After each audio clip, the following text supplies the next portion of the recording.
everyone welcome to माय YouTube channel नोंथांमोनखौ आंनि गोदान मोनसे भिडिअ बरायनाय थालायबाय नायलांदो होमबा दिनैनि भिडिअखौ लोगोफोर गोसा 12थायाव ना हमनो थांगासिनो नै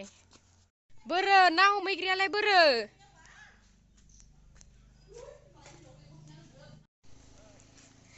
थुदो थुर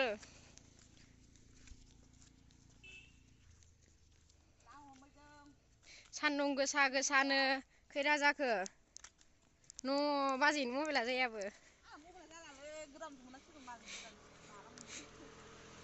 नै 12:26 जाबाय सान्दुंआबो थिं थिं दुंखावसोनो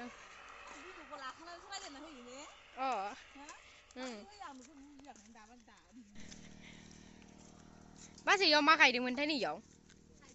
थाइबें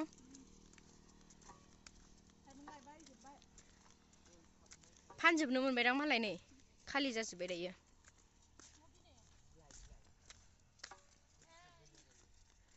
थु साम' खननांगौ ना हमनांगौ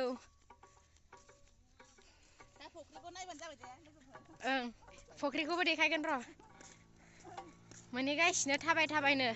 एसे गोजान मानि जायो नालाय लामा लामा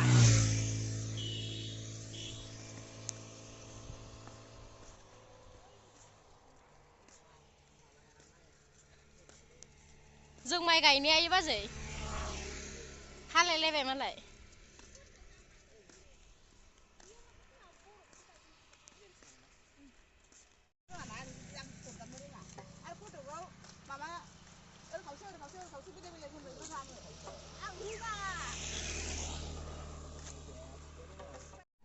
थु थु मोनसिगोन ओइलाय मोनफैबाय साम' खनग्राया नै बेटारि गारिजों फैलायलायो देन्जारावनो ने हिनजावखौ बेटारि गारिजों दोनफैलायदों ओमफ्राय जोंहा थाबायबोनांगौ सान्दुं गोसायाव नै हौवाखौ नायनोमोन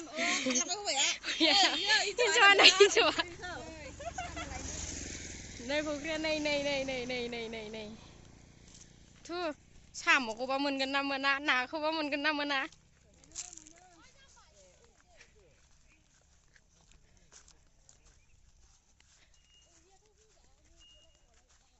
खावजोब्बाय बे बाजै ना दङ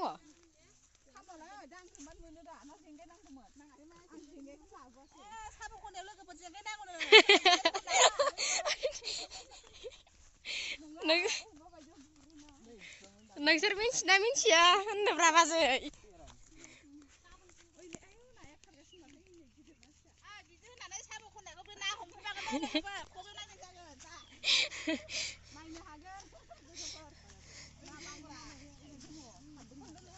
ओमफ्राय बाजै अबेयाव बे बाजैया अबेयाव बेयाव ना माबा हमगोन साम' हमगोन इयाव ओमफ्राय जोंलाय अबेयाव ना हमगोन बैयाव अबेबा फिसाखौसो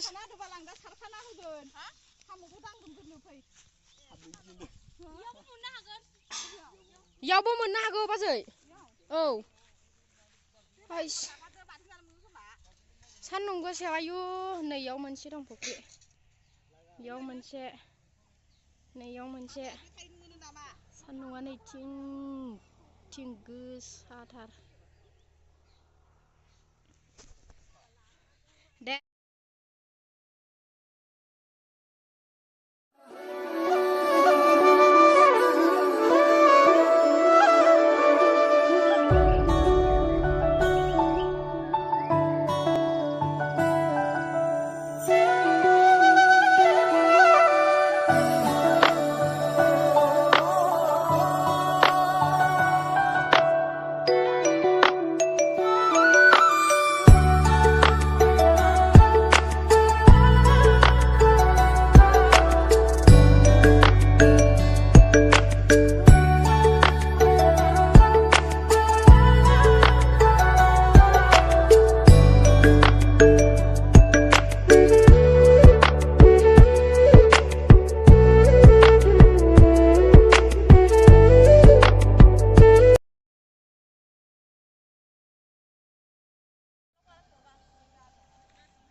फोरजों दायो बे फुख्रि गिदिरावहाय हाबनानै साम' खननानै लाग्रोबाय साम'बो नांगौ होननायखाय ओमफ्राय जों दहायो एसे फिसा माबायावहाय ना सारनाया जों बेयावथ' नाखौ मोनासै ओरैनो जों सारगारनाय जाबाय बेनिखायनो जोङो बे फुख्रि गिदिरावनो नाखौ सारनोसै होननानै हाबबाय आरो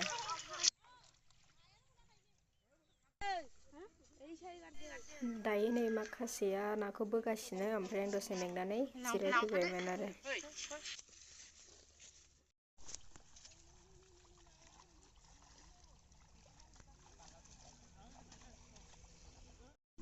बाल्थिंसे नै बाल्थिंसे मोनबाय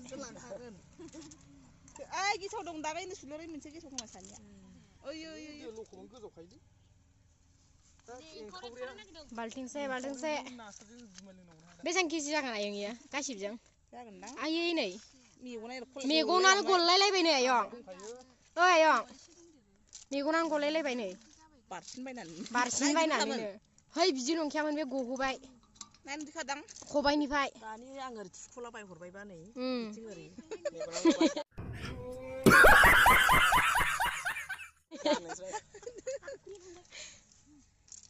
मेगन गलायलायबाय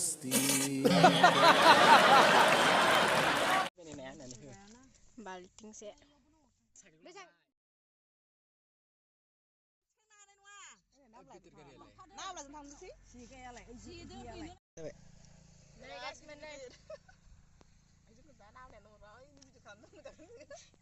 डाइरेक्ट नै जेंगायसे बाल्थिंसे जेंगायसे सोरनो नांगौ लांफै गिदिर गिदिरनो फुख्रिखौबो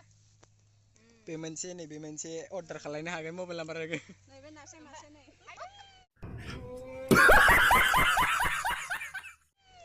ओमफ्राय नै एकदम फ्राय खालामना जानो बरियाखा